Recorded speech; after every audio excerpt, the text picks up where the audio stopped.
Yo, yo, yo, welcome to another edition of the Geeky Bros Podcast. I'm your boy Tactix. Yo, it's just Darcy here. And this is Big Geek Umar. Welcome back, bros. I'm back in Canada. What? It's good to be back. It's good to have my mic again and not have to use this thing. Yeah. So I wanted to ask, how are you guys doing this week? Mm.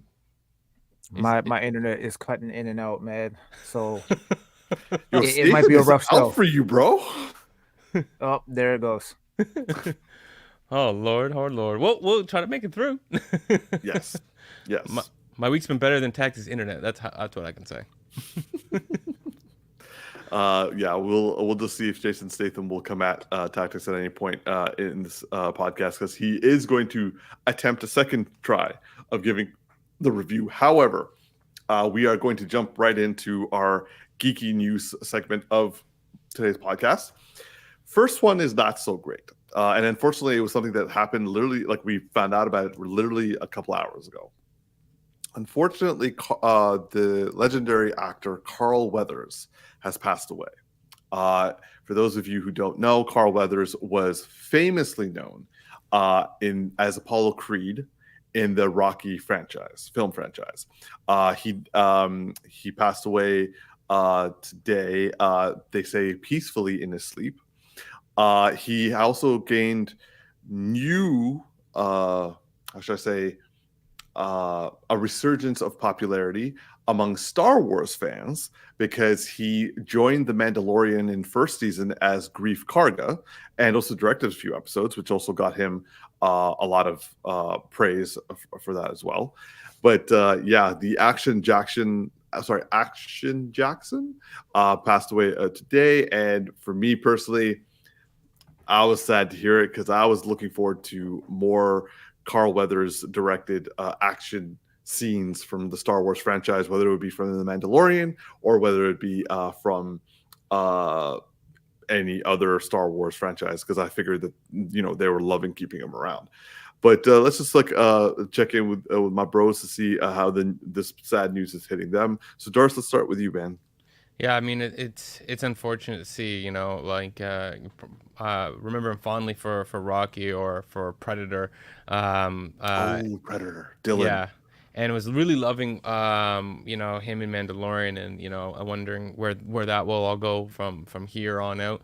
But yeah, it's just unfortunate. I'm glad to hear that it was a peaceful passing, and it's unfortunate that feels sudden for us, and I don't know if it was for his family, but our condolences, and it's just the world loses another great legend. Yeah. T? Okay. Sorry, I don't mean to laugh in this situation.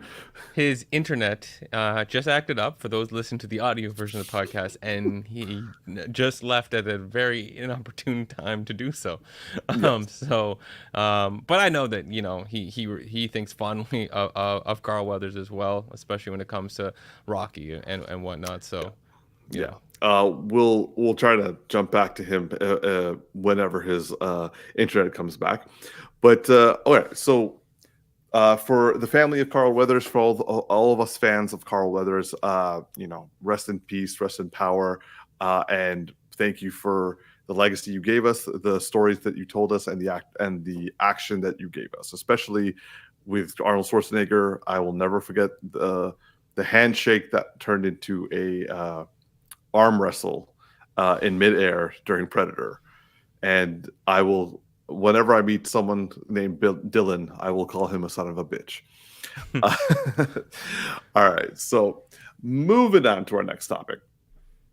Now, this was something that caught me by surprise, and I'll tell you why. Dave Patel, who was, as you all know, the Slumdog Millionaire big breakout role, went on to do Aaron Sorkin's In Treatment as one of a regular cast members, did a bunch of other indie films, and recently did a indie film called I think it was the Green. Let me just look that up. The Green Knight. Anyway, so he kind of dropped off the radar for a while, and it was yeah. So Tactix has jumped in. He has a comment saying the worst moment to lose my internet. I just wanted to say I was a big fan of the Rocky franchise. R.I.P. to the GOAT. Yeah. Darcy, can you like put that on the screen for others? Absolutely. 1 second here. Boom. There we go. Yeah. So there's Tactix jumping back in best he can. Hopefully he'll be able to jump back in at a later point. But yes, going back to what I was saying about Dave Patel, the reason why we're talking about him today is because seemingly coming out of nowhere and also returning back with a big splash on the cinema circuit, he released a trailer for a movie that, or I should say, his film company, Universal Pictures, released a trailer for an upcoming action thriller film based in India. And it is, but it is English-speaking characters in India.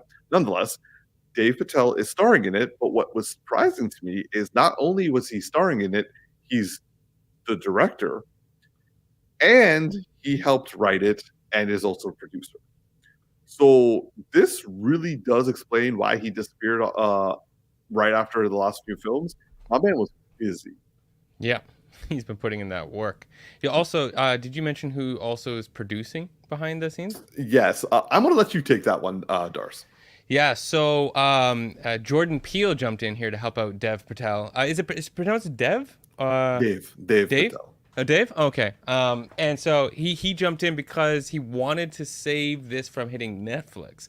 Because he wanted to make sure it was a theatrical release, which this movie absolutely looks like. It was funny because we'd seen this trailer shortly after seeing the Roadhouse trailer.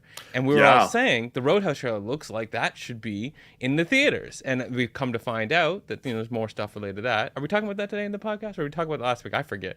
We talked about last week, actually. Okay, yeah, we did. All right. I just want to make sure I wasn't jumping ahead here. But yeah, that we find out that the director really, really, really wants that to be in theaters, and Amazon really, really doesn't.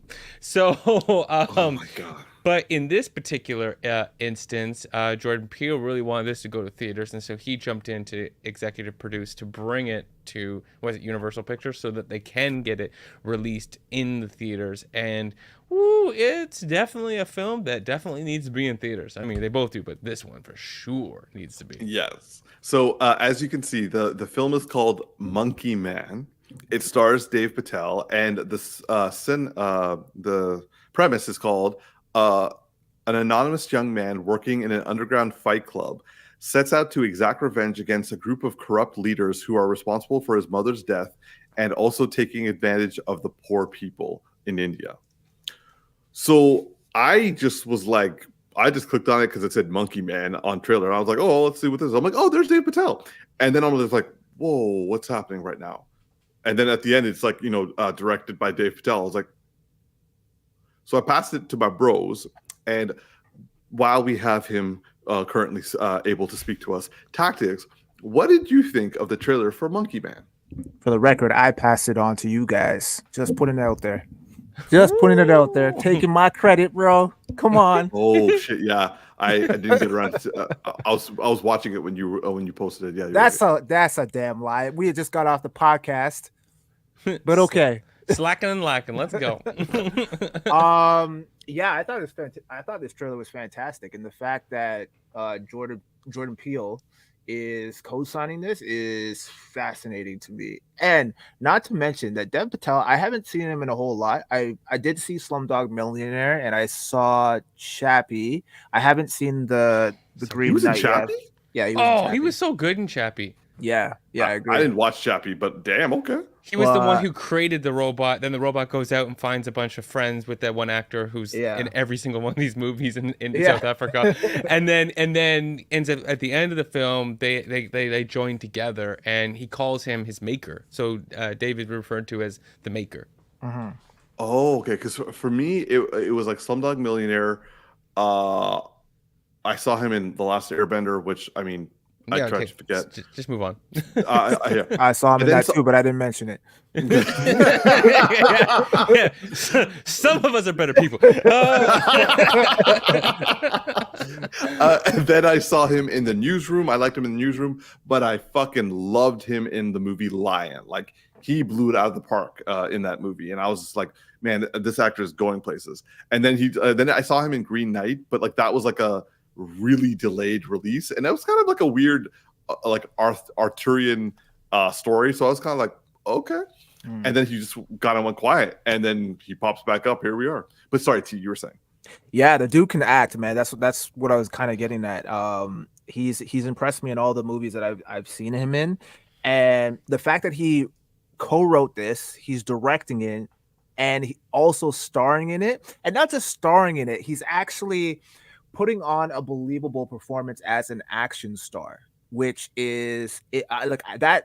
I think has me the most intrigued, and I think he's in a good position right now because, like, usually when you have people that take on multiple jobs like this, like actor, director, writer, they kind of are in a sweet kind of medium where they're like, if it doesn't do well, then you can like attribute it to like, oh yeah, like he just took on way too much, right? And like it was just maybe he just bit more than he could chew.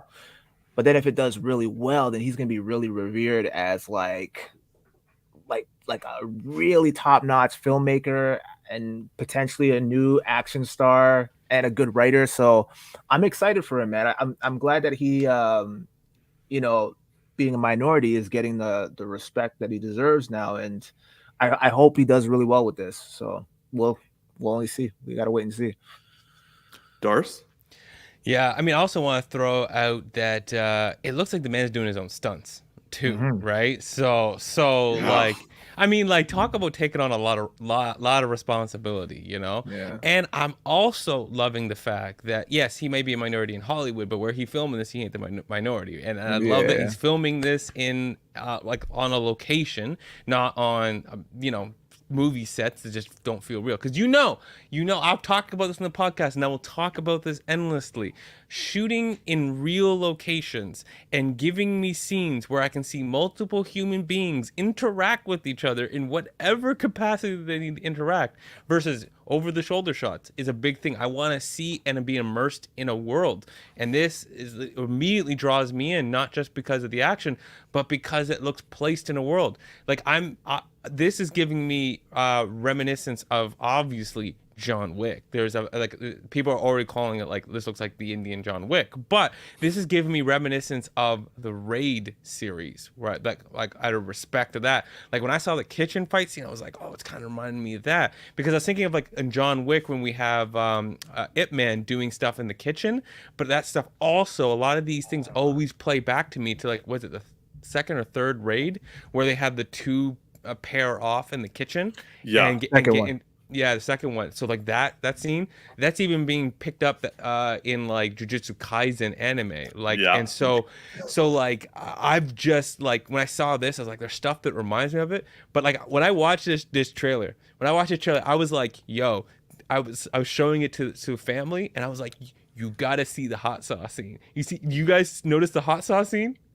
Mm-hmm. When he puts the guy's head down on the grill, puts the hot sauce on him, and then the flame picks up a bit. I'm like, oh shit, the hot sauce. Oh, I love it. Frank, stop put that shit on everything. Even motherfuckers' faces.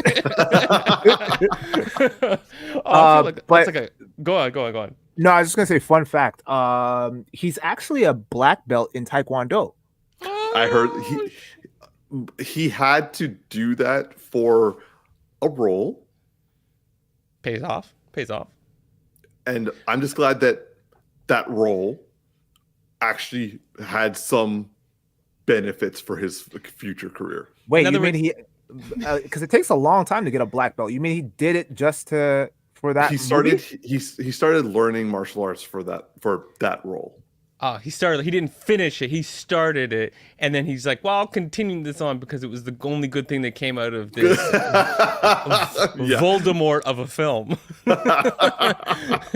You know what I also like about this is that Tactix saying he's showing like a very believable action star. And what I like about it is that this fighting feels realistic in that he's a man who can clearly move fast because he's lighter in weight.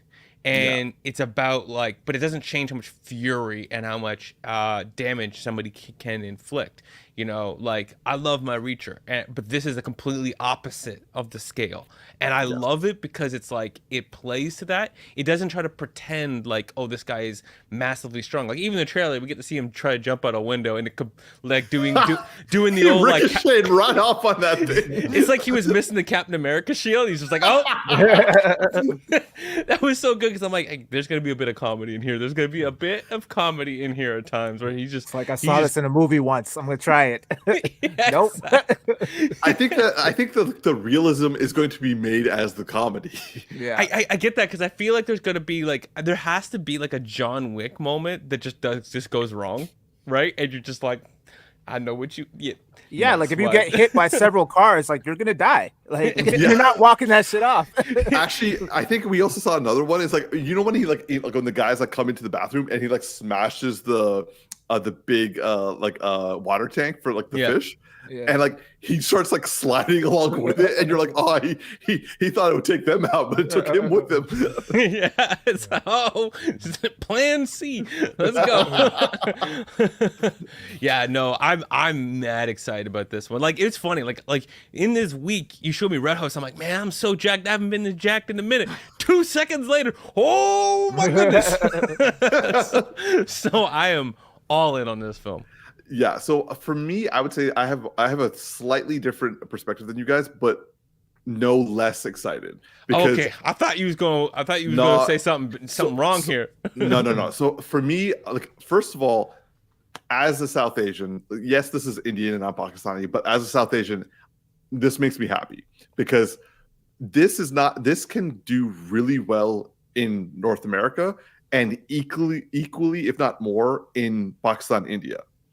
Because this is this story has been done to death in Bollywood. This is one of like the main. I've been seeing these types of films with this sort of like, this will be such a cliche for me because I've seen it since I was a kid, from like the 60s, 70s, 80s, 90s, and 2000s of Bollywood films. Here's the 2020s. Here's the 2020s. But what I like about this is this has all the feels of a Bollywood film, but it is also has all the feels of a Hollywood action film. So the fact that you said that it's, and also I read somewhere it was like the John Wick of Mumbai. It looks like that. It also looks like it will be completely accessible to the people in India or Pakistan or both. And about the action sequences that you were talking about, Darcy, especially like in terms of the movements and like against against like Reacher and style, the choreographer for this film has done a Jackie Chan film, has done a Scott Adkins film, has done a Donnie Yen film. So this is like Dave Patel, like, and I think you said it the best, Darcy. It's like my man has been putting in the work, and all across the board. Like he got people who can help him write stuff because he's like, hey, I got a story, I got ideas, I got scenes, I want to do this. He got other people to join in. And I gotta say, I really appreciate, I'm like I've always loved him, but like I'm really appreciating Jordan Peele right now because making sure this goes out in theaters is the most like supportive thing you can do. It's like it's like what people said about Black Panther. It's like, hey, Ryan Coogler, you didn't need to make South Americans into like more powerful people than anyone else on Earth, but you did. And like this feels kind of on that same like level, and it kind of like, that's what I'm saying. Like it gives me a different perspective because this is not my culture, but like semi-detached next door culture, while at the same time it's something that I grew up with, and I'm seeing it done well in Hollywood. And I got Jordan Peele making sure that it's going to theaters. It's not something going straight to streaming. Now we should send him to Amazon. Well, they can all pick it up after it comes out of the theaters. You know, like I've always been on this thing when it comes to this, like go to theaters and then go to streaming. Like the only thing that bothered me was like it took so long between theaters and streaming, only because it used to take that long for like VHSs and DVDs. So they Yeah. just kept the same time frame. And I'm like, yo, once it comes out the theaters, once it's at the super tail end when there's only like 4 theaters just have it, but most of them have dropped it, come out in streaming, just release then. So I'm like, that's what I want for this film is like you do your theater run, and when your theater run is like not really making any money anymore, boom, pops up on Netflix, and then while it's still hot, let's go. Like let's keep watching it. So anyway, sorry, I just had to rant on that. I also got so one of the other writers of the film, they're the guy who did Master and Commander, like wrote Master and Commander, that what you call it, Russell Peterson like boat film, and also they did Walking with Dinosaurs. For writing, yeah, screenwriter, solid classics. Got you. Yeah, so like Dave Patel got like he didn't fuck around when he got back up. Yeah. I love that because it could be like they have most of the script, they couldn't get this certain part, they go and call a guy who knows classics, let me help you, do this, change this, you know. I'm excited because like it all looks exactly like it's gonna be a classic, and I just hope it lives up to that. Me too, like 100% me too. All right, moving on to our next topic. So our last bit of geeky news for this week was a little bit of a, well, actually, no, it was completely believable, and also it's kind of what I was hoping for. But so the casting for Supergirl, for the upcoming Supergirl Women of Tomorrow film, I think it was like I don't know if it's the next film after Superman Legacy from James Gunn's new DCU, but nonetheless, the casting for that has been completed, and Millie Alcock. I got that name right. Millie Alcock got the role for Supergirl. She is now cast as Kara Zor-El, Superman's cousin, and will be starring in her very own film after Superman Legacy. Now, I'm going to just jump in with my opinion. I think this is a great choice. When I saw the finalists for who's being cast, I wanted it to be her. I did know the other actresses as well, but I didn't know their body of work as well. I know her specifically from House of the Dragon, where she plays Rhaenyra Targaryen, and I should say the young Rhaenyra Targaryen for like the first 4 episodes of the season. I think she did a fantastic job. She did a really great job working with a lot of really seasoned actors and was able to hold her own against them. She is able to be fierce and determined. She can be intense and badass, and also she can be like womanly and seductive. Not that Supergirl is seductive. I'm just saying that like Millie Alcock has a lot of range, and I'm happy with this choice. Personally, however, and I'm just going to say this because this is something that I was hoping for. I'm a little disappointed that they didn't stick with Sasha Calle, Supergirl from the Flash movie. She was one of the best things in the movie for me, next to Michael Keaton. I should say second to Michael Keaton, not next to, second. T, I said second. T, second. Second to Michael Keaton. Pull it back, baby, pull it back. But nonetheless, I liked the character that Sasha Calle had for Supergirl. It was a person that had a completely different view of humanity from Kal-El. It had someone who kind of had a different relationship with humanity, and also she chose to be a hero for a different reason than Clark. So having developed that would have been very fascinating, seeing her kind of become a more harder Supergirl, but also a more nuanced, more interesting, more dynamic character who has to find the good in humans. But also I like the idea of literally the first thing she came from an advanced society and like is now living on Earth, which is like caveman days or like people who can barely turn on the light sort of thing. It would have been interesting to see that develop, and also she can be a badass. Like I would have liked to see more of that. But I have to give that up because just like everybody else, I agreed that they needed to do a straight redo of the DCU for the DCU to survive. Sorry, a straight cleansing of the DCEU so that the DCU could survive. And I am not upset about this choice. This is James Gunn proving that he knows people, he knows the characters, and he's casting people properly. I want to just go to Maybot's comment right now, and I will absolutely agree with what she's saying. She was mommy Supergirl. What? Sorry, I need context. Let's just say that Maybot and I are fans of Sasha Conte as Supergirl. You Mommy? Okay. Moving on.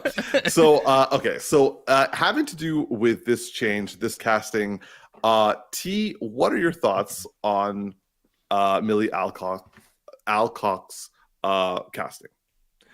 So I'm really happy with this casting, is what I would say if I knew who she was.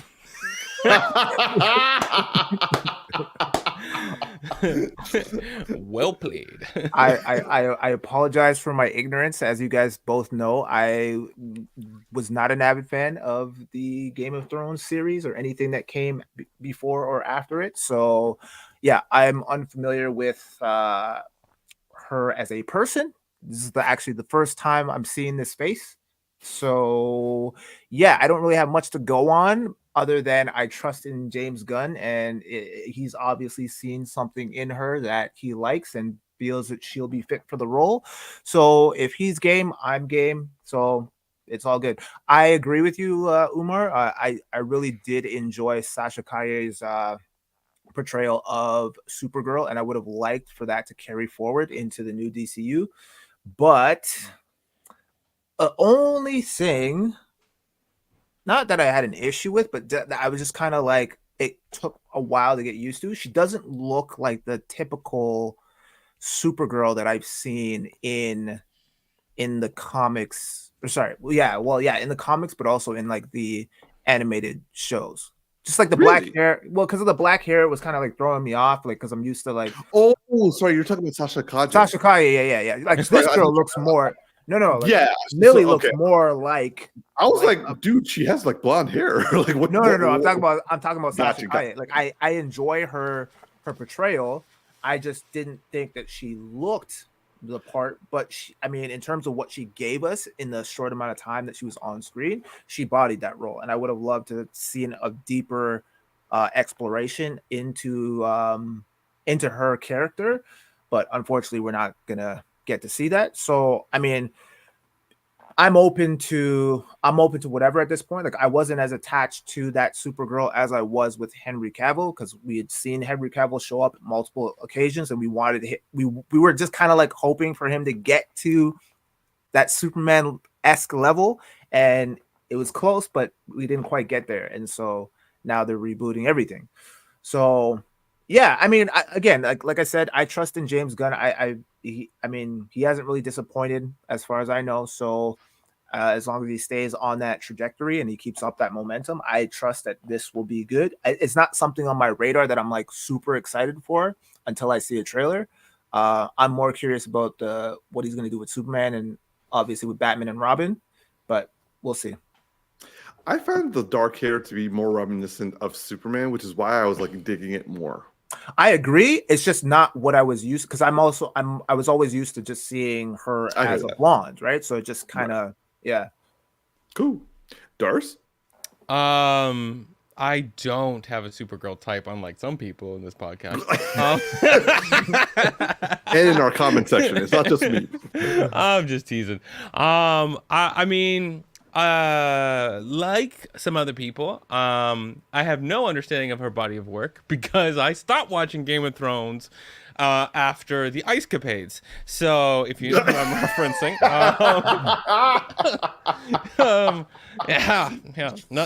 nothing like a giant build up for nothing.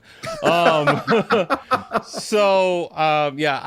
not familiar with her body of work, but I'm as you all know, I'm the first one to believe in James Gunn. Second of all, his casting so far have all looked perfect. Third of all, this is one hell of a stacked cast, which I think this goes back to my old theory of where the Superman Legacy movie is going to go. I'm gonna keep this for off the podcast, at least for today, because I don't want to diverge, because it'll get intense. But I have a theory I'll drop to you guys right after this. The one thing going on the Sasha part of this, and the whole idea of like, we just need to clean slate this. I know James Gunn was going to try to interweave things a little bit, but now it's like there's no point. Just move on. And the last stuff that came out did not work, so just move on to the new. And so if I was looking up what people's suggestions were for recasting her, because I was thinking of one character for Sasha to play, and it was on the list I was looking at. I just couldn't remember the name when I was thinking of it. Huntress. She's got a very Huntress vibe for me, right? Uh-huh. Oh, 100%. Right? There's a few other people suggested, but that was the one at the top of my list. I was like, yeah, I'd love to see like a Huntress, because I think she has all of that. To your mommy comment, I think that's perfectly in line. It was Maybot's mommy comment. Yeah, but you co-signed it. You co-signed it, sealed and delivered that thing like FedEx. Like, damn. But yeah. So overall, I'm just excited by what I'm seeing and the setup. There's clearly a lot of characters like her in this. I don't think she's gonna have any significant role. I think I have a theory for this for after the podcast, and I don't mean in this first film, this Legacy. I don't think that role is going to be a lot of screen time. I think it's a good setup for what's coming, but I have a theory as to how that she's going to be used in this movie. Otherwise, this movie right out of the gate is just starting off as an Avenger level film, because the cast level is insane. Like, I don't think she's in Legacy. No, she I think she's getting her own movie. She has her own movie. She is getting her own movie, but I was looking up on IMDb, and it's rumored that she'll show up in Superman Legacy. Oh, dang. Okay, I did not know that. Oh, yeah, so that's why you guys aren't understanding why I keep hinting at it. I was a little confused when you were talking. I was like, wait, what? Yeah, it says IMDb, and it says like that. It says rumored. So, and Gotcha. the fact that, and I was thinking that immediately, like once they casted her before they even had a director for her film, it's like they probably cast her because James Gunn needs her to show up for a scene in this film. And they need to know who she's going to be, and they have an idea of where all that's going, but they obviously don't have a director and a full story figured out. But James Gunn's probably written like the core of the story, and then they're gonna like figure out how to like do that later.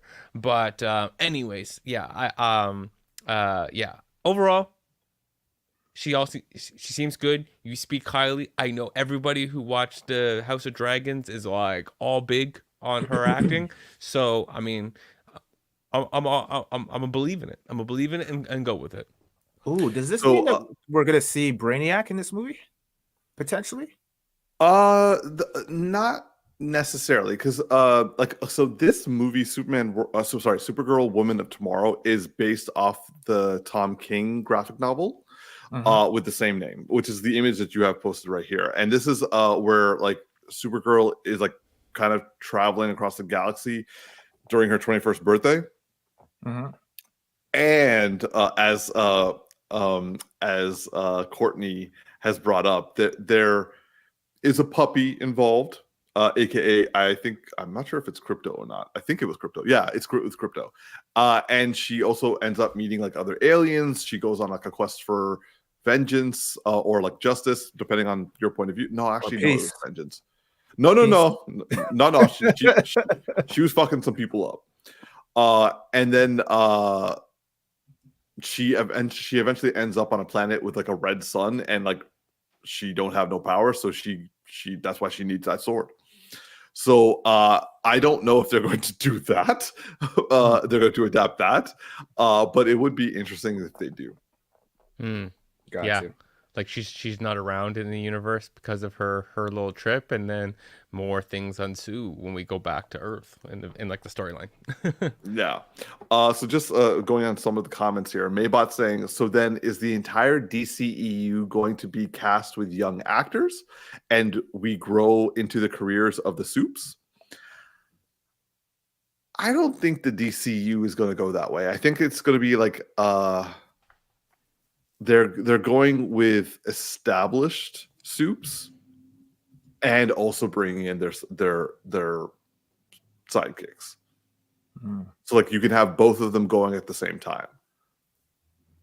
Yeah, I definitely think James Gunn. Again, I'll keep some of my theories for later. We can talk on another podcast. But I definitely think James Gunn is going for, which I'm happy about, is in the middle of an existing story. Like when you start a film and you're just like, this is where the world is, and you just kind of accept the piece. So it's like it already feels like we have seasoned superheroes. We have passed. Some of these villains have already been in jail. They'll come back out in films and stuff like that when we want to. But we're not doing all this begins and we got to build up a universe. Like, no, the universe is established, and it's like a consequence of events is where we're starting, and what happens from that point on. And if you think about it, that's how Batman and Justice League started. Batman the Animated Series and Justice League the Animated Series. Oh, okay, yeah. And Young Justice. So like I thought you said Batman in Justice League started, and I was like, which specific reference are we making? Sorry. The Batman Animated Series, he was established. They just went along with him. They did origin films of his villains, but that's about it. With Justice League Unlimited and Justice League, like all of them were kind of established. Also, you're just getting to know them more. Yep. And with Young Justice, like these are the three most successful animated series that they had, and all of them started with, like you said, Darcy, an established hero situation. Yeah, exactly. Established universe. Tactix, you look like you have a thought. No, sorry. I read Courtney's comment and I had an immature moment because I realized after what she meant. Oh no. All I read was Hot D. I was like, what? So put the comment up so that people know what it's like. So Courtney said, oh, she's my girl Rhaenyra from Hot D. How did I not realize that? And I was like, I knew exactly what she was, but I see where you went, T. Is Hot D short for House of the Dragons? Yeah. Okay, good. Yeah, well, in all fairness, writing it Hot -D does not help with understanding what that means. If you went HOTD, we would get it. But you just made that. It also, if you look at it, it looks like an improper emoji.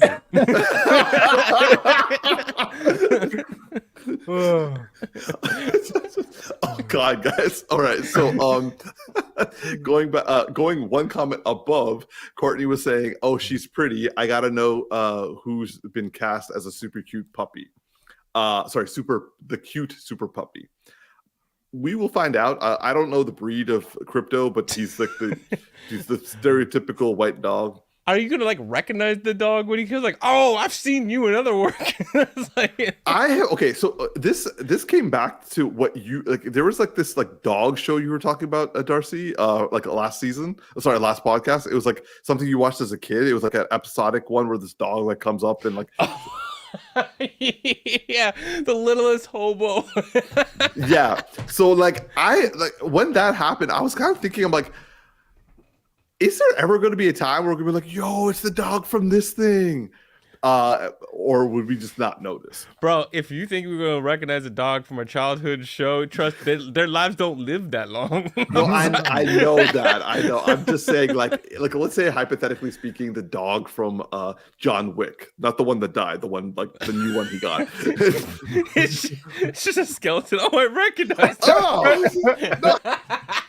Live action of like Nightmare Before Christmas, and like, is that the skeleton from like John Wick? That'd be actually kind of good. Yeah, I'm just saying, like, will we ever get to the point where there's going to be a famous dog that we're all, because like this comes from me watching Parks and Recreation, and like they had this like beloved like horse of the town, and everyone's like, oh my god, it's little Sebastian, and I'm just like, will we ever have like a big screen version of that? Yeah, well, I mean, Courtney's got it. It's like might be Airbud's descendant. Hollywood has a lot of nepotism. I'm like, I don't think when it comes to dogs, it's truly nepotism. It's like who works. And by the way, for reference, Tex, I don't think you were on the podcast at the moment I was talking about the littlest hobo, but I was referencing. No.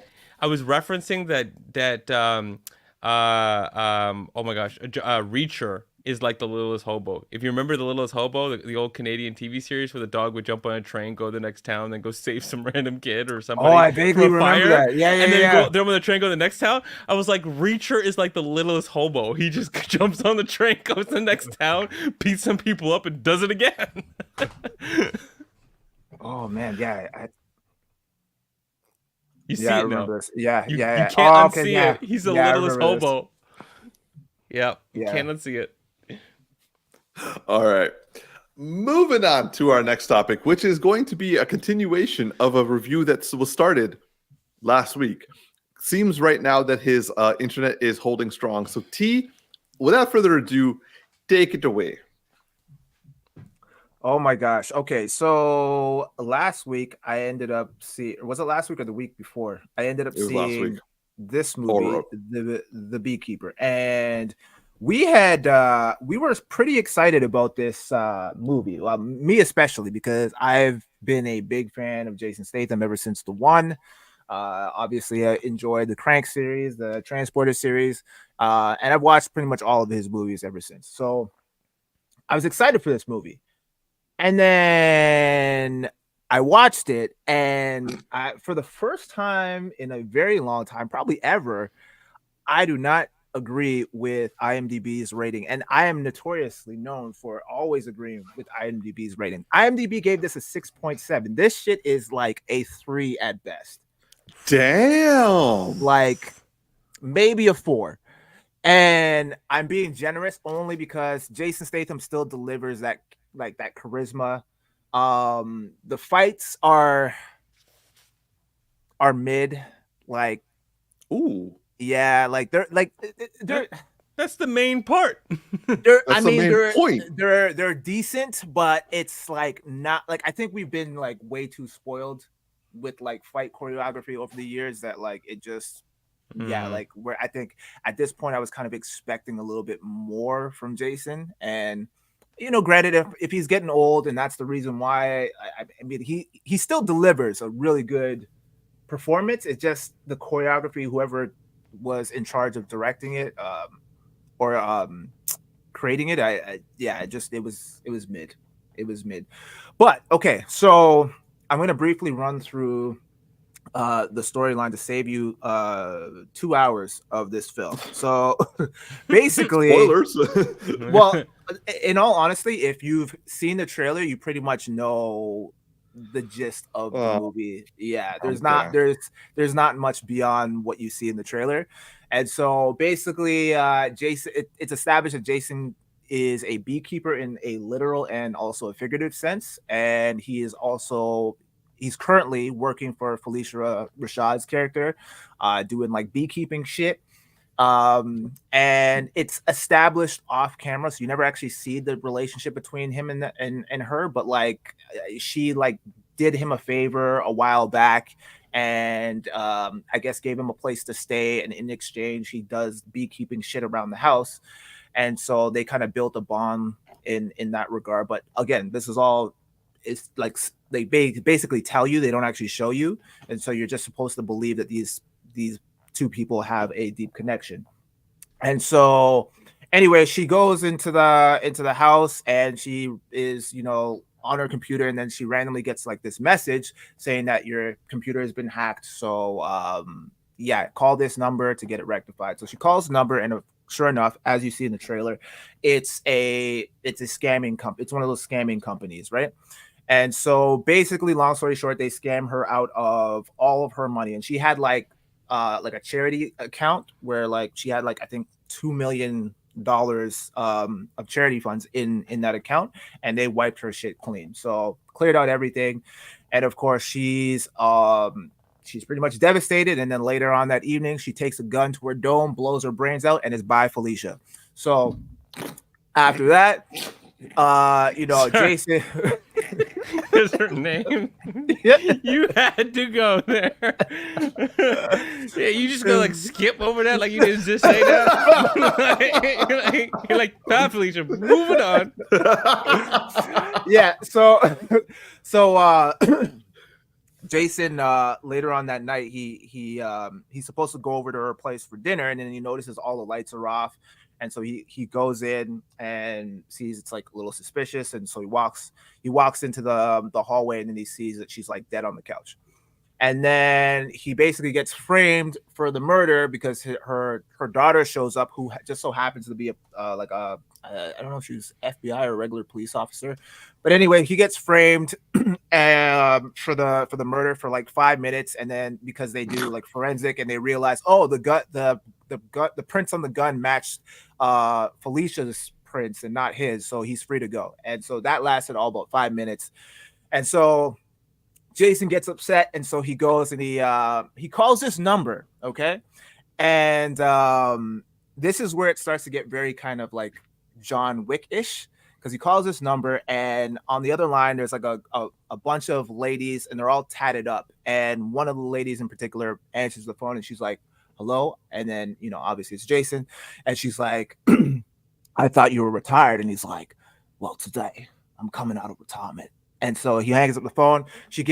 Basically before he hangs up the phone, she gives him the address to where the scam artist is. And then he goes, and then he blows up the building. And then, yeah, so it turns out that this is only one of like several buildings that like all do these like scam artist shit, like to elderly or whatever. So Jason's plan is to basically find all of those buildings and blow them all up. So he finds out that this guy is like the head like runner of this scamming operation. He's like a main investor, and so yeah, Jason hears about it, and then this guy, he starts getting like worried, so he tries to hire these like henchmen to go and take out Jason. Jason takes them out. So now this guy's really scared. So he goes to Jeremy Irons, and he's just like, "Yo, like this guy, he's like ruining my operation. Like, I want to know who this guy is." Like, and he's like, he calls himself the Beekeeper, and Jeremy Irons is like, "Oh shit, like an actual beekeeper or like beekeeper?" And then the other guy's like, what the fuck are you talking about? He's just a beekeeper." And turns out that beekeepers are actually like similar to like to John Wick, where they're part of this like secret organization that's like under the radar, and they're like hardcore assassins and shit.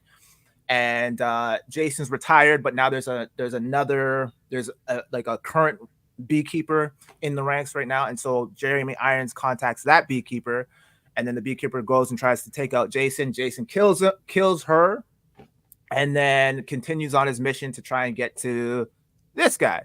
So eventually there's a big plot twist where this guy he's actually the son of the current president of the United States. There's a lot of bee puns regarding, the beehive, and like we got to take out the queen and shit like that. And so Jason, you know, he does some like espionage shit to make his way into the Oval Office, breaks into the Oval Office. There's a bunch of other like random like assassins that are here to protect this dude. But Jason runs right all through those guys, and then eventually breaks into the Oval Office, shoots this guy in the head. End of story. And then, yeah, that's pretty much it. He basically jumps out of the window, and then he goes into the ocean. He puts on a scuba suit, and then he just disappears, and that's it. Wait, hold up. Wasn't he in like the Oval Office? He was in the, yeah, he shot, like he basically took out everyone, the FBI, all the assassins that were in there. How did he get to a beach from the Oval Office? I don't know, man. It's like none of this shit made sense. Like to this day, I don't even know what a beekeeper is. Like they made it so like they tried to make it like secretive, where like nobody knows who the beekeepers are in the movie, including the audience, it's like I don't even know. Like it'd be nice if you let me in on the information, but yeah, we didn't get that. And then come for the second film to find out what the first film was about. Yeah. So, oh my God. And then the girl from what's that show? The Umbrella Academy. She plays the daughter, and she's just fucking annoying the entire time. Like she serves no purpose at all. Like she'd be keeping me bored the entire movie because I was just like get off screen. You like, why are you even here? So yeah, it was just it was a trash film. It's not a good film. And then I saw an interview where, or I think it was a post where Jason was like, "I want to thank all my fans for making us #1 for a second time in a row." And I'm like, nothing came out in January, bruh. Like, of course you're #1. Like, so yeah, save yourself the money and don't just I wouldn't watch this in theaters. Maybe watch it, maybe stream it, like download it, actually torrent it, get someone else to torrent it. Yeah. Okay. Yeah. Well then, I'm glad I dodged that bullet. Yeah. Thank you for taking it for us. No problem. No problem. All right. Well, by the unless way, you have to say something. Yeah, go on. I have one thing to say. That right there was a very acceptable use of CNN. Now we can move on. Agreed. You're welcome. Moving on to our final topic and a discussion of tonight, which has to do with the show that Darcy recommended to us and also to the rest of the world through the internet, The Brother's Son. This is a Netflix TV series that has been released on, Netflix. It is a action comedy drama that is also kind of, basically the main draw towards it is Michelle Yeoh. She was like marketed the fuck out of this show. Like, I think they realized if she wasn't on anything, no one would watch it. Mm-hmm. It's meant as an action comedy, and it is let me just look. It's 8 episodes long on Netflix, and it was all released on January 4th. So after our buddy Darcy, who watched it on the plane, I believe, on the way back from Cambodia, I decided to watch as much of it as I could on the flight back from Colombia. And so I got through the first 3 episodes, and I decided to keep on watching. So Darcy, since you were the ones who suggested to us, I'm going to say let's now give a full review. Spoilers for those who are watching that haven't seen The Brother's Son. We're not going to get too far deep, but we are going to say some stuff that's probably going to be like, oh, wait, we wanted to wait a little bit to find that out. So, Darcy, give us your full review of The Brother's Son. I'm trying to remember what I said last time, but overall, this is a fantastic show. It does a great job for me in terms of blending comedy and action and some I like how it takes like moments that are like Dexter, like people hacking people up in a kitchen and then just be like making a joke out of it. Like, it's just it's an odd vibe that I absolutely love. And at the same time, it even has elements of like random other shows that like I can't really reference, but like where it's just like the assassin brother really just wants to be a chef, right? He just wants like a simple life, and it's like these like weird tones, but like it just finds this way of working. And the son on the right, who's like the useless one, ends up being oddly and surprisingly the strategic one. I'm really curious when you guys get into your review how you took the gut shot and his plan with the gut shot, because that was smart. But I mean, hands down, I love the show. I'm just going to quickly volley here because I'm just really interested to see what my bros have to say, because what would you give it out of 10? What would I give it out of 10?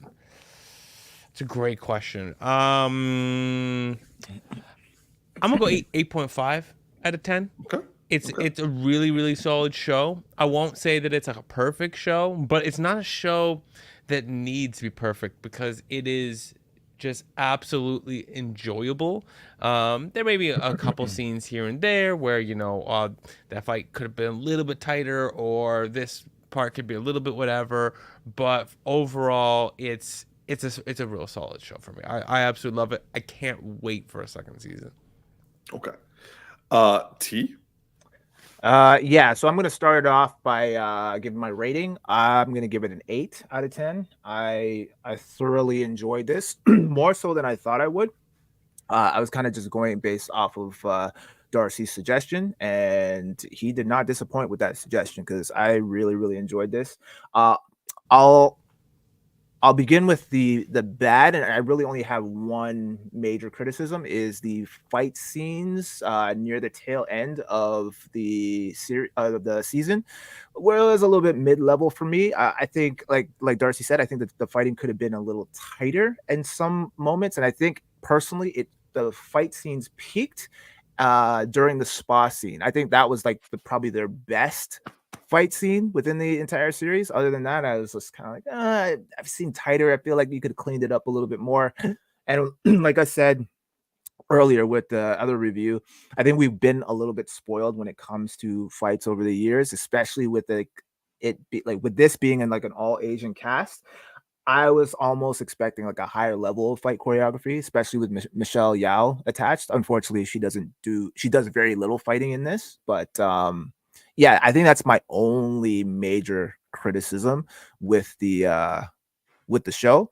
In terms of the good, I was invested in the story above all else. Like comedy was okay, but the story was something that really, really got me. And I was hooked from like the first episode, when usually it takes me at least 3 episodes to really get into a show. It captivated me right from the get-go. So yeah, kudos for that. The characters are very likable. Like, although the apple has fallen far from the tree regarding Bruce, the thing I like about Bruce is he doesn't, in some ways he's the typical geek loser kind of guy, but in other ways it's like he's not annoying with it. And I think the reason why I didn't find him as annoying is because his best friend takes a lot of that weight. But the good thing is, like, his best friend isn't in it a whole lot for you to kind of like be like, oh, like, why are you here? Like, you should have been dead a long time ago. Like, it's kind of like I equate it to in Demon Slayer, the dude that's always falling asleep whenever like that guy. Like, I cannot stand Zenitsu. Yeah, where it's just like you're just so annoying, but you're also kind of dope, but like really, really annoying. And like I just get irritated every time I see like Zenitsu. I'm in the minority here. Yeah, fair.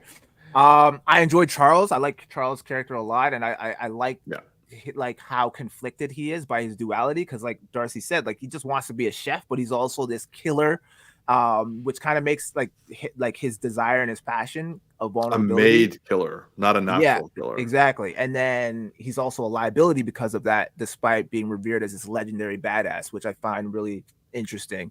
Of course, Michelle Yao is like a knockout as always. Not in the literal sense, but like despite not being involved in a lot of the action, she just, man, it's like it just goes to show how badass she is, because she can be just as imposing with her words and her presence as she is with her fists. And I just thought she was fantastic. So yeah, and then lastly, the dad as the villain. He's only in it for a short while, but like he has presence, and like he gave a very believable performance. It's like the very typical stern, stoic Asian father, but adding gangster on top of that. And it's like if you bring home like anything less than a A-, he's gonna like cut your finger off and shit. I really enjoyed his character, and like if they decide, because based on how it ended, he could still come back in some way, and so I'd be interested to see how that kind of plays out. But yeah, overall, really enjoyed the show. Looking forward to season 2, and yeah. So I'm gonna piss people off as per usual, but I will say that my rating for this is a 7 out of 10. I wanted to like it more than I did, because, and I wouldn't, for me, the actors did a great job all across the board. I also like the story a lot, and the writing was there. I just felt that a lot of the execution didn't work for me. Like, the comedy didn't connect with me very well. I would say I laughed maybe 3 or 4 times, like out loud, throughout the entire season. No, 3 times. And other times I chuckled here and there. But mostly that was because of Charles and Michelle Yeoh's character. Like, I didn't find Bruce to be funny. In fact, I found him not annoying. Let me put it this way. He started off very annoying, and by the end of it, I really liked him. I loved the character arcs throughout the show. All 3 of them, all 3 characters, the mom, Charles, and Bruce, loved their character arcs. I also found it very fascinating that like we're rooting for a triad family, and like vigilantes who are going after the triads are the enemy, and we're like, yo, we gotta stop those guys. And it's like, wait, should we want those guys to be subbed? I found the action. I agree with you, T. The action, as the season progressed, the action not got worse, just got sloppier. It like, I liked how you said it. I think you said it best. Like, you would think it would have better action given how it started and given the fact that this is like, you would think a kung fu series. And it, like, I like the concept of the golf fight, but I felt that it, like, I like the cinematography, but like, I didn't think the stunts were landing. And that was like a really big loss for me. I was like, and like, it was part of a very good emotional aspect for Charles. And I was busy like critiquing the action sequences, which I didn't enjoy. But I like, despite my misgivings against the comedy, despite my misgivings about the action, I was thoroughly enjoying myself. I like the story arc. I like the character arc. I like how the characters fleshed out over time. I found that the father was a little bit more two-dimensional. There's depth there that you can like dig into, and I wanted more. Now, you could say that's that could be a narrative choice. Like, it's like, hey, always leave your audience wanting more. I felt there was a missed opportunity of giving us more, because like, we don't really know why he just suddenly turned into like, or why he had such a inherent like shitty relationship with his wife, when like he like, oh, it almost said like he actually worked around getting her to be gone from Taipei. And it's like, but why though? She was like really helping. But who cares? Like, I found their relationship when they did have scenes together to be very powerful.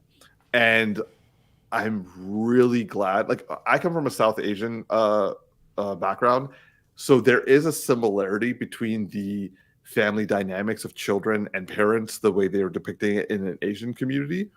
So like, I was resonating a lot with that element. I could sometimes relate to Bruce being the younger child, but also I could really understand where Charles is coming from, because my sister and I are really close and she's the eldest child. So she definitely had a lot of aspects of that. So there's a lot of richness in this series that I didn't expect. And I didn't think that from an action comedy series that I would find characterization and the dramatic parts that happened to be the best part. And I mean, the fact that they kept Michelle Yeoh from fighting almost the entire season, I was like, well, like, there was one moment, and Darcy brought it up with me off air one time. He was like, yo, there's a point where she fights where you think it's going to be like this epic fight, and it goes a completely different direction.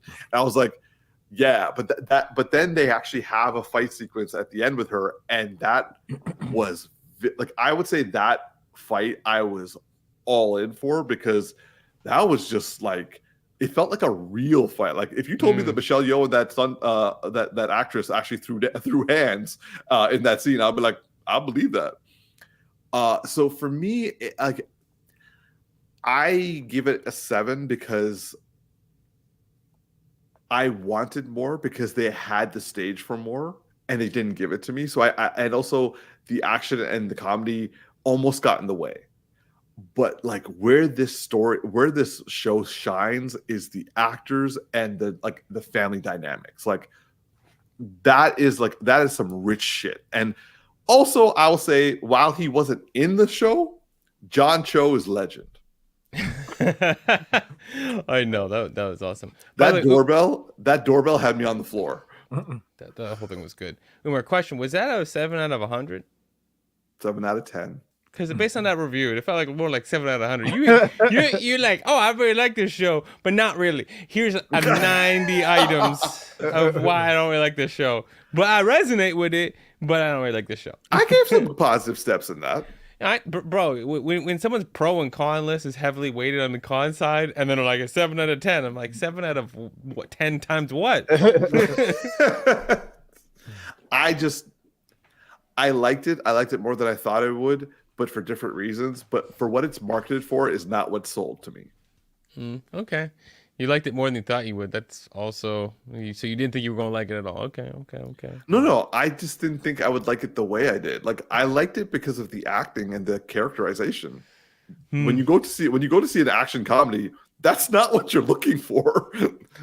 I mean, those were very strong points for me, absolutely, and I think that is why I like the show the most. But I didn't really like, as much as I knew there was action comedy, I didn't really go into it with expectations. Like I was like, this movie's supposed to be good. Our show's supposed to be good, and people were liking it. And I know kind of what, like, some stuff's gonna happen, but I just didn't really care to wonder what it was. It's just like, oh, this is gonna be interesting, and I go and watch it, and I was like, just constantly surprised by scenes playing differently than how I would have expected them, given the context, right? Like, in a different property, I would expect certain scenes to play a little differently, and they were just more fun than I would expect them to be, and that was what was so enjoyable for me. It kept me wanting to see where it was going next. Ooh, I was just reading the comments. What Maybot was saying about Michelle Yeoh's line, "No one asked what I wanted," was the best. Completely agree with you, Maybot. Like that actually made me tear up a little bit when I was watching it, because like there is, I guess, like a cultural resonance for my culture as well, where Michelle Yeoh is basically like, she's like this like in control boss woman who's like playing at all levels, always got a plan, and everything goes to shit with the son that she loves the most. And he's like, yo, I did this for you. And she's like, you and everyone else in my life, no one has asked what I wanted, and like, you fucking everything up. And I was like, yeah, I hear that. Yo, this okay. Did this actress remind you of anybody? Yep. Darcy? I don't know. But I have no idea. Christelle? Yeah, okay. There you go. Yeah. We have a friend who this actress definitely resembles. I actually thought it was her at one point. I had to do a double take. I was like, wait, when did she get into acting? Yeah, I think I had that thought while I was watching for like a minute, but then I like settled into the character, so I totally forgot until you guys just like brought that up. But yeah, like it's like, yeah, definitely reminds me of her. Yeah. She was a very unique DEA attorney. DA. I was just like, she has a lot of access. Yeah, she also, yeah, I definitely was like, this is not somebody's job. Like, this is not the job. Okay? I'm like, she's going in, I'm like, this is a detective's job. This isn't her job. Like, I don't think DAs like I've watched for instance, my partner and I love the show. It's finished now, called Blue Bloods, and it's like a family of like cops, and then like the one daughter is like the DA, or going to be a DA but never really becomes one. And she does stuff like related, and will sometimes show up to places, but she never investigates anything. She'll just be like, that's your job, and then like leaves, right? And then like, even still, I would argue that what she did in that show was more than what people actually do in real life. So when she was showing up for stuff in this, I'm like, why is she a cop? Like, she's doing the wrong job altogether. My favorite part, even though it's completely unrealistic, is like when he calls her phone while they're tapping it, and everyone just like turns and looks at her. I'm like, so no one's gonna say anything? The fact that she's taking a call from the guy.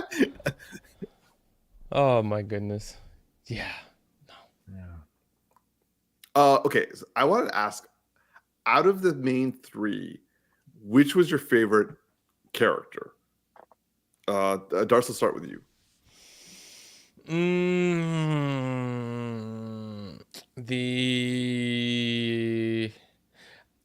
The assassin brother. Yeah. Okay. T? Yeah, I'm gonna have to go with Charles as well. Damn. Okay, mine was Michelle Yeoh. Are you trying to make us like? No, I just like I thought you guys would all say Michelle Yeoh too, but like maybe I've got mommy issues. But like, I mean, that's a given. I don't know anyone who is like, oh, I don't like her. Oh! Actually, you just reminded me of something. Female representation in this show. We had 4 female actors, female characters. I mean, like they brought it. Yeah. Even Bruce's girlfriend. Yeah, yeah. Yo, No, we that- had 5. We had 5 actually. So we had like the twins. So the actress who played the twins. Yeah. We had the bodyguard. We had the bodyguard. we had the girlfriend. We had the DA / cop, and we had the mom. So we had 5 actually. Like those were like and all of them brought it. and then the aunties. Yes, the aunties was so good. That was That so killed me. good. That Yeah. killed me. Yeah, that was. I also love like when you brought all the aunties to like diffuse a situation. It's like, what do we do? It's who's like- who's your mother? She would be ashamed of you. You're like, oh, because like all these like men who are acting so hard, we're about to like kill somebody and hack them up, and all of a sudden just turn into boys. Like, Yeah. I love how one diminished. like took his gun and put like a cookie in his hand, and he was like, Yeah. Yeah, it's funny when Bruce is like, yeah, we need guns, but we're gonna go get bigger guns. all right. So Maybot's like blowing up our comment section. So I need to say some of the things that she's saying. So like she's like her whole purpose in the show is kind of strange, but I strongly feel it was a director-writer's parody of Asian dramas. She's speaking about the DA. You know what? I see that. I actually see that. Like, because she was so mismatched in her role that you could see that it was someone just trying to like use her as like a plot device. Michelle Yeoh was Michelle Yeoh, though. I think Charles, the older brother, showed the most range. That goes to why we enjoyed him the most. You know what? Actually, I'm starting to rethink my thought.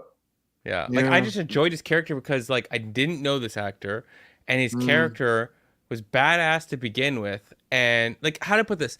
His character most reminds me of anime, right? The one who has the most power and has the inner demon, right? And then the other brother follows the Western tradition because he is in the West and he is going from the underdog position. So they're literally going the opposite directions, which makes it like really interesting to see them both the yin yang at the same time. And then Michelle Yeoh's just Michelle Yeoh, which like is all good and badass, and I'm not mad about it. But like it was just nice to see this character follow like the anime tradition. When he took a bite of the churro for the first time, that sold me, bro. I was like, okay, yeah, this is my favorite character. Okay, he's got range. Okay, and you know what? I think at the end, like his whole like thing is like it's a perfect. My favorite is when he was in the process of figuring it out. He's like, "What the fuck is this?" Like you said, it's like this like flaccid churro. I was like, but you know what? I'm so good. I'm with you. You know what? Charles is not my new favorite. Bruce's actor was good, but I think he child have done more. Probably could have done more. He could have done more. He could have done more. Yeah. Courtney says, the way my ears just perked up at the mention of all the ladies. Honestly, I can't see any negative feminist blowback on this show because like there was a range of characters. The freaking bodyguard had a character arc. Oh, I loved her. I loved her. I like. And the thing was, it wasn't like it. They all felt. It all felt natural. Like I was like, you bring it up and I'm like, oh yeah, there were a lot, but I wasn't consciously sitting there thinking like, oh, there's so many ladies in this film. It's just like, here's a bunch of characters. All the characters I enjoy what the characters doing. They all fit. It's all good. Like, and then just like, it just all works, right? It never feels like a forced thing. And then deal. And then these characters are like, I don't get why this person's here. Like, it's like you're just trying to do something. No, like I just enjoy all the characters and everything that they brought into all the roles, and they were just all super enjoyable. And none of the women were helpless. Even the DA had some fight in her, which was good. Yeah. So I was like, okay, yeah, I rate that. That's impressive. Yeah. When she put the spice. Yeah. Yeah. There was only one helpless character in this whole thing, and it was our buddy's best friend. Yeah. I mean, he got a little shy at the end, but he owned it though. Yeah. Oh yeah. I love how he's like, yeah, these are my boys, and we're like, they're not his boys. And you show up and you find out, like, they're definitely they're not his boys. So okay, the two, I think all 3 times I laughed out loud. Oh, sorry, 2 of those times came from Charles. reacting to people, because the first time was when like that guy like salutes him, is like, dude, you gotta stop doing that. That made me laugh. The second time was when he's on the phone with Charles, with Bruce, and Bruce. Okay, the fact that Bruce didn't understand Mandarin or Cantonese, I don't know which one was being spoken. Mandarin. Okay, the fact that he could like barely understand Mandarin, and so when he's listening to like Sleepy Chang's like big dialogue, and he's like catching every other word. LOL. And he goes to Charles, is like, I think they're like going after Dad's eggs, and Charles is like, why would they go up? Jesus Christ. I was dying, like, because like that stuff was great, and I will say the ending is when he goes to his dad's like, "Can I get you like a blanket?" He's like, "Fuck you!" And I was like, so like the relatable moments, I think, were when like it shined, but when they tried to be funny is when they lost me. Okay, so guys, so Maybot says actual facts. There are shows out there that boast female empowerment, but this show embodied female empowerment. I completely agree, because this reminds me of The Mandalorian, where like they didn't make a big deal that like it's an all female strike team. They're not like, all right, girls, got that woman power. It's like, no, we gotta go fuck some people up. And it's like, yeah, you're watching it, and you're like, oh shit, they're all girls. Nice. Courtney's like, stop. I'm already sold. Sorry, Courtney. We may go on for a little bit longer, just a little bit. And Maybot says, okay, but like we can pour one out for our boy Blood Boots. Oh yeah. The man. Oh man. I was actually like momentarily annoyed with him, and then I liked him again, and then it happened, and I was like, when he probably would have ended up turning on them too. Yeah. So, oh man, but that scene where so when he sends the female bodyguard to go kill Bruce, and then his two friends are like, yo, we don't want to do this, and then Charles just went bah, bah, and he just blows both of them away. I was like, oh my gosh, bro, like no hesitation. Crazy. I also really loved, you know what, I can't believe Charles is my favorite character. When he couldn't pull the trigger, or I should say when he couldn't aim the gun properly in that scene in the bathroom, that actually hit me hard. He's conflicted, man. But like understandably so. And like it's not like, oh, like he's forced to like this person. You get that he's always wanted one. Yeah. One that I wanted to call out about Blood Boots before we move off of him is I really liked is when Bruce is talking to his not too long girlfriend but before they get on, and he's just like, she likes you should like sleep with her, and then he's like and then there's like, and then she comes up and talks, and it's like, I'll just be back here, and it's like, that's weird. And then he's in the back like doing like one leg lunges like with his blood boots. I'm like, this guy's amazing. Like so good. Oh man. Maybot has an opinion. She says, no chance. Blue Bloods was loyal to mom. Jing was loyal to dad. True. And blood boots, not blue boots. Sorry, blood boots. Oh, okay. The one of the asshole bodyguards that was like friends with Charles, who was obsessed with that movie, and then finally got to do like the I like, honestly, the reason why that scene made me like chuckle a little bit was like, the entire time I'm like, that's not useful. You'd get killed in a fight. And then he's like, I've never been in a situation where it works. And then he dies right afterwards. I was like, yep. Wait, hold on. Courtney hasn't seen this, right? Oh shit, sorry. Yeah. We're just ruining everything for her. Okay. Courtney, we're just setting up moments of excitement. Yes. So Jim Cotta, that was it. I couldn't remember the movie's name. Jim Cotta. So like I was glad that like they brought some realism to the fight. But yes, hopefully all of you who are listening, you have decided to listen to Darcy's excellent suggestion and are going to go out and find out what you think of The Brother's Son on your own. in no way is this a bad show. Except unless you're listening to Umar's review.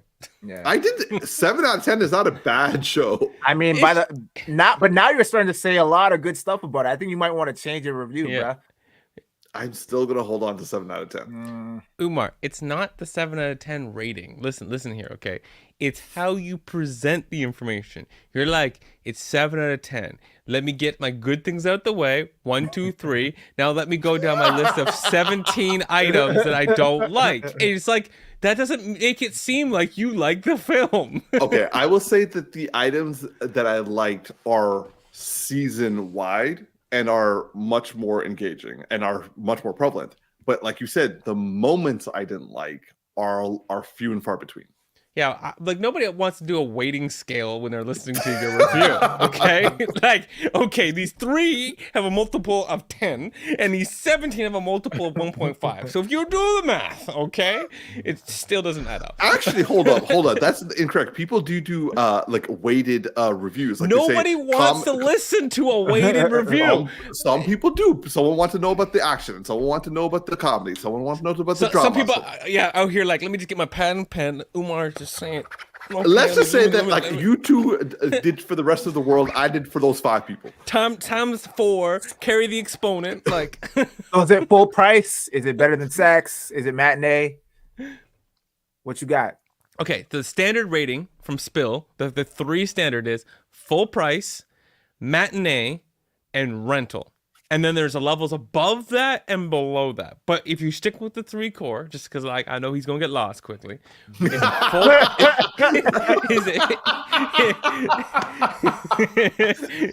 it full price, matinee, or rental?